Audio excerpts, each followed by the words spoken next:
Et ni marteau, ni hache, ni aucun instrument de fer ne furent entendus dans la maison pendant qu'on la construisait. Donc c'est le contexte du temple. Pendant qu'on construisait la maison de Dieu, le temple, on nous donne ce détail, ce petit détail seulement, mais qui est riche pour nous dans notre contexte disciple-là. Toutes les pierres qui étaient là sur le site de la construction du temple étaient des pierres taillées. Et la conséquence était que, en passant par le chantier, si vous étiez là à l'époque de la construction, que vous étiez aux alentours de Jérusalem, dans le lieu de construction, vous serez surpris du fait qu'il n'y avait aucun bruit de marteau, ni de hache, ni aucun instrument de fer. C'est comme si c'était une manière de nous dire que c'était un chantier silencieux. Mais pourquoi? Pourquoi on ne pouvait pas entendre ni marteau, ni hache, ni aucun instrument de fer? Mais la raison est là, parce que les pierres qu'on ramenait sur le site de construction avaient déjà été au préalable taillées dans le secret, ou bien dans la carrière si vous voulez.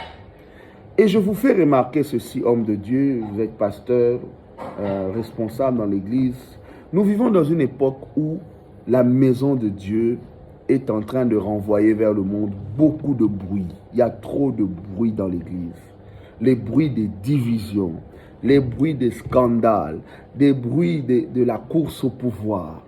La maison de Dieu est censée être un chantier silencieux. Pourquoi? Parce qu'on suppose que les pierres qui viennent sur le site de construction ont déjà dans la carrière, je vais expliquer quelle est la carrière où Dieu va tailler ces pierres. Ces pierres sont censées être taillées de manière à ce que lorsqu'elles viennent dans le site, elles ne sont pas encore une cause de bruit, c'est-à-dire où les ouvriers sont obligés de les tailler sur place avec des marteaux, des haches, des instruments de fer. Des choses que nous voyons dans l'église du Seigneur qui renvoient une mauvaise image même dans le monde. Et la raison est simple, parce que nous avons des pierres qui ont voulu être exposées, utilisées dans la construction, mais sans passer par la carrière. Donc les pierres que Dieu veut utiliser doivent être des pierres qui sont taillées au préalable. Combien de fois cherchons-nous la performance? On veut être affiché et lorsque notre taille et notre forme ne correspondent pas, et c'est là que Dieu est obligé de nous tailler en public. Et là, ça fait mal, ça fait du bruit. C'est là que lorsque il n'y a pas compatibilité entre la pierre numéro 1 et la pierre numéro 2, alors qu'elles sont déjà sur le site du chantier, il faut un réajustement, alors que ce travail devait être fait au préalable. Donc le disciple-là offre l'opportunité à chaque pierre que Dieu veut utiliser dans la construction de sa maison d'être taillée dans la carrière de Dieu, dans le secret. Il y a 3 carrières où les pierres que Dieu veut utiliser sont taillées. La première carrière où Dieu veut tailler chacun de nous comme ses disciples, bien sûr, c'est dans notre disciple-là personnel, dans notre intimité avec Dieu. C'est là que nous sommes à la merci de notre Seigneur afin qu'il nous donne la forme qu'il faut. Il nous taille. À chaque fois que nous sommes en train de faire notre dévotion disciplinée journalière, les 3D, nous lui offrons l'opportunité de nous tailler, de tailler nos cœurs, de tailler nos pensées, notre vision, notre worldview, notre manière de voir le monde. Il nous taille à travers sa parole. Il nous taille dans notre intimité avec Dieu. Matthieu chapitre 6, verset 6, Jésus dit, quand tu pries, entre dans ta chambre, ferme ta porte et prie ton Père qui est là dans le lieu secret. Et ton Père qui voit dans le secret te le rendra. Donc la chambre là, c'est toute une carrière où Dieu a ce temps-là de nous tailler. Et lorsque nous insistons dans ASDM pour parler du disciple-là qui commence dans notre intimité avec Dieu, nous voulons que Dieu travaille en nous dans le secret, de manière à ce qu'il n'aille pas à nous tailler en public. Et lorsqu'il le fait en public, je vous rassure, ça fait mal. Tous les yeux sont braqués sur nous et on se rend compte que cette pierre qui est exposée ne devait pas être exposée dans cette forme. Parce que la pierre a fait l'école buissonnaire. La pierre a fui l'intimité avec Dieu, le lieu où il devait être taillé, le lieu où Dieu devait travailler sur lui. Donc Dieu nous taille dans notre intimité avec lui. Deuxième carrière où Dieu va tailler ces pierres-là, dans notre contexte de disciple-là, c'est dans les épreuves de la vie. Et lorsque nous voulons mobiliser les disciples, les former, c'est là que l'évangile de la prospérité, tel que compris par certains, est un grand danger pour le disciple-là. Parce qu'il lui donne l'illusion d'une vie sans problème, d'une vie sans difficulté, sans épreuve. Et malheureusement, c'est une illusion. Parce que Dieu lui-même va utiliser les épreuves de la vie, il va utiliser certaines situations afin de nous tailler, de nous donner la forme qu'il veut. Bien que ce sont des moments difficiles par lesquels nous passons, mais c'est dans ces épreuves que lui-même, dans le secret, sans que tout le monde le sache, il est en train de nous tailler. Il est en train de nous donner la forme qu'il faut. Il prend nos cœurs et tourne nos cœurs en la taille et à la dimension qu'il faut pour son service, pour la construction de sa maison. Donc Dieu nous taille à travers les épreuves. Dans notre disciple-là, nous ne devons pas faire la promotion de la souffrance, bien sûr, mais nous ne faisons pas aussi la promotion d'une vie illusoire. Nous devons dire au peuple de Dieu que à suivre Jésus, c'est porter sa croix. Lui-même lui a dit, celui qui veut me suivre, qui renonce à lui-même, qu'il se charge de sa croix et qu'il me suive. Donc il y a une croix à porter. C'est vrai que chacun de nous a des épreuves à sa dimension, selon la foi, selon la capacité de résistance. Il y en a ceux-là qui peuvent résister à des choses un peu plus dures.